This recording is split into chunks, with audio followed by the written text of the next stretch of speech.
My channel விஷயம் சொல்லுங்க. இன்னைக்கு நம்ம சண்டேனால ஒரு ஹெல்த்தியான பிரேக்ஃபாஸ்ட் வீடியோட திருப்பி வந்திருக்கோம். என்ன வந்திருக்குன்னு பாருங்க. சோ ஃபர்ஸ்ட் நம்ம இந்த மாதிரி ஒரு தோசை மாவு நல்லா அரைச்சு வச்சிருக்கோங்க.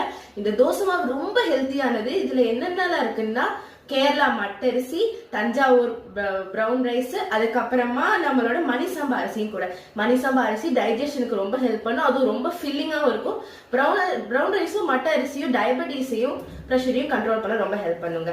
அதுவும் இந்த தோசைக்கு தொட்டுக்க ஒரு நல்ல அருமையான ஒரு கொத்தமல்லி சட்னி அரைச்சிருக்கோம். இதுல என்னென்னலாம் இருக்குன்னு பாத்தீங்கன்னா கொத்தமல்லி, அப்புறமா வெங்காயம், அப்புறமா இஞ்சி பூண்டு எல்லாமே இருக்கு. இது இதுவும் டைஜஷனுக்கு ரொம்ப ஹெல்ப் பண்ணும். பார்க்க ரொம்ப ஹெல்த்தியான ஃபுட்டு, அப்போ டேஸ்ட் நல்லா இருக்குதுன்னு நினைக்காதீங்க. ஆனா உண்மையிலே நீங்க ட்ரை பண்ணி சாப்பிட்டு பாத்தீங்கன்னா செம்மையா இருக்கும் டேஸ்ட்.